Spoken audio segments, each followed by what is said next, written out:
মাঠে কৌশল সাজান অধিনায়ক, মাঠের বাইরে পরিকল্পনা করেন কোচ।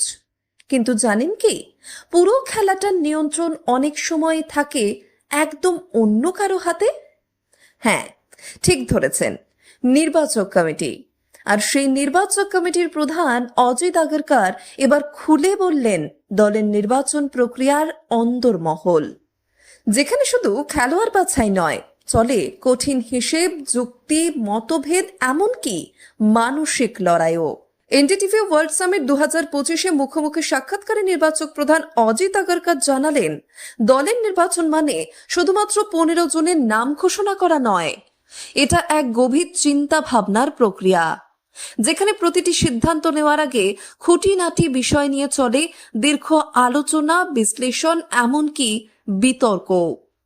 আগরকরের ভাষায়, মতভেদ থাকাটাই সুস্থ লক্ষণ, যার মানে আমাদের কাছে বিকল্প আছে। তিনি জানান, কখনো কোচ রাহুল দ্রাবিড়ের সঙ্গে, আবার কখনো অধিনায়ক রোহিত শর্মা বা তরুণ নেতা শুভমান গিলের সঙ্গে মতানৈক্য হয়েছে, কিন্তু শেষমেশ সব সিদ্ধান্তই নেওয়া হয়েছে দেশের মঙ্গলের কথা ভেবে। উদাহরণ দিতে গিয়ে আগরকর বলেন, রাহুল আমার খুব ঘনিষ্ঠ বন্ধু, কিন্তু কাজের সময় সেই বন্ধুত্বকে পাশে রাখতে হয়। ওর সঙ্গে অনেক বিষয়ে মতবিরোধ হয়েছে, কারো ব্যাটিং অর্ডার, কারোর অন্তর্ভুক্তি নিয়ে। তবু সব সিদ্ধান্তই এসেছে দলের স্বার্থকে সামনে রেখে। আগরকর আরও স্পষ্ট করে দেন, নির্বাচকদের কাজ হলো অধিনায়ক ও কোচের জীবন সহজ করা, জটিল নয়।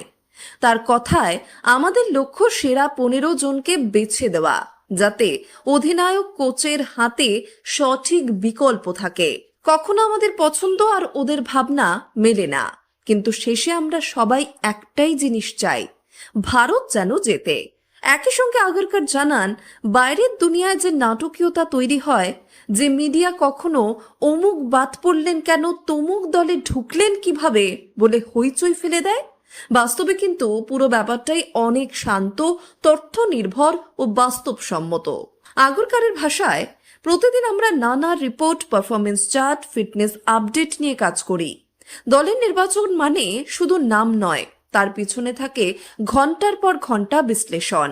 এরপর আসে সেই প্রশ্ন যা আজকাল গোটা ক্রিকেট দুনিয়াতেই আলোচনার কেন্দ্রবিন্দু, বিরাট কোহলি আর রোহিত শর্মাকে কি দেখা যাবে 2027 সালের বিশ্বকাপে?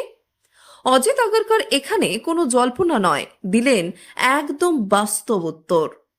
এখনই কিছু বলা সম্ভব নয়। ওরা এই মুহূর্তে অস্ট্রেলিয়া সিরিজে দুর্দান্ত খেলছে, কিন্তু 2 বছর পর কি হবে কেউ জানে না। হয়তো তখন নতুন তরুণরা জায়গা করে নেবে। তিনি আরো যোগ করেন, আমরা কারো প্রতি কোনো বিশেষ পরীক্ষা নিচ্ছি না, সময় বলবে কে কোথায় থাকবে।